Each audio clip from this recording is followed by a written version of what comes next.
कम जी अस्सलात वस्सलाम अलैका या सैयदी या रसूल अल्लाह वाला अलिका साहिब का या सैयदी हबीब अल्लाह। वेलकम हो गया जी पिजन कॉर्नर चैनल से दोस्तों, खुश आमदीद हो गया भाईजान। अज माशाल्लाह ने एक वीडियो तो होनी सर। ए मैं एक बंदे को ना कबूतर लैके आया सीगा ब्रीडर, ठीक है जी। मैं अक्सर दोस्तों गल करता हूँ कि मेरा भरा कुछ ब्रीडर कबूतर ऐसे होंगे जोड़े आउट सीजन च तुहानूं मिलते, लेकिन वो ब्रीडर कबूतर बहुत वड्डे होंगे, ठीक है जी।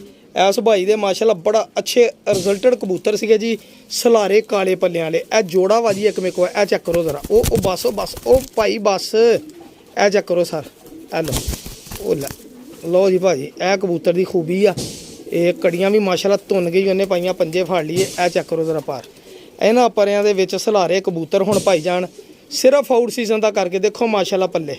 ए लो ये इत्थों कहो को फड़ोगे इदां ही फड़ोगे। चेक करो जरा, ए लो ए देखो भाई बहुत अच्छा जोड़ा वा जी। मैं तुहानूं कबूतरी का भी शौक रहा, कबूतरी भी काले पल्लां वाली सलारा कबूतर आ।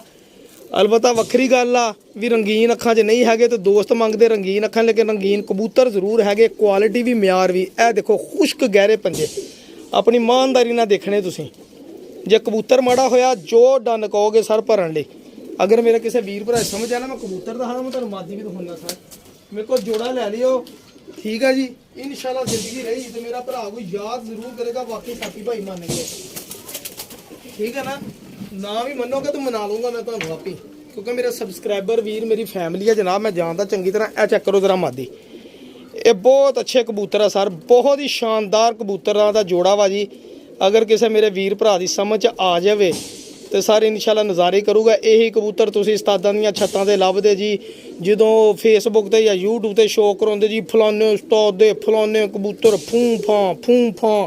लेकिन इंशाल्लाह ये भी फूं फां ही होएगी जनाब। ए मादी दे हुण देखो पल्ले, ए चेक करो कबूतर दे पल्ले देखे सी, ए देखो मादी दे। ए अपनी ईमानदारी नाल दसना तुसीं जोड़ा, ए मादी चेक करो, देखियो भला देण वाला हैगा जोड़ा। अपनी ईमानदारी नाल दसना तुसीं। काले पल्ले सिंगल दुम, इधरों भी देखो तो स्प्रिंगा वर्गे पर भाजी, स्प्रिंगा वर्गे। ए मादी ए जोड़ा इंशाल्लाह याद करोगे जेड़ा वीर लेगा मैनू। ए चेक करो सिंगल दुम दी मादी। मैं तुहानूं हना जरा थोड़ा शौक करा दें, सलारा जोड़ा ही हो, ठीक है जी। काले पल्लियां नूं असीं सलारा गई दा, ये नहीं असीं कहने भी ये टैडी आ जी, सलारे टैडी आ गए जी, सलारे वो आ गए। ए जोड़ा चेक कर लो, ठीक है जी। कांटे वाला माशाल्लाह कबूतर की खलोनी पैनी चेक कर लो, तुहानूं आप अंदाजा हो जाएगा कि किहड़े म्यार दा जोड़ा वा भाजी। ए समझो भी है ना साकी भाई वालों गिफ्ट ही आ तुहानूं, जेड़ा वीर लै लेगा गिफ्ट, ठीक है ना। इंशाल्लाह कीमत मैं मुनासिब ही लऊँगा यार, मैं नहीं कहना 10,000 का वा, मैं नहीं कहना जी ये 15,000 का वा, लेकिन इंशाल्लाह होएगा इन्ने वाला जोड़ा। जे कल तुहाडे कोल काम भी करेगा मज़े भी होंगे, जिद्दां दे पल्लियां दे मालक आ। कबूतर उड़दा ही हमेशा पल्ले दे सिर ते भाजी, ठीक है ना। ए शौक कर लियो, अगर समझ आवे तो मेरे नाल राबता कर लियो 0306 70 85 028। देखो माशाल्लाह, ठीक है भाजी। ये इत्थे जोड़ा इंशाल्लाह ये लग भी जाएगा, टेंशन नहीं लैनी। कबूतर की खलोनी देखो पब्बां भर खलोता कबूतर, देखो माशाल्लाह। मादी नूं देख के उदां ही कमला होया पिया वा। मादी माशाल्लाह बहुत शानदार है भाजी। जे पसंद आए तो मेरे नाल राबता करियो। अल्लाह हाफिज़, जज़ाकल्लाह।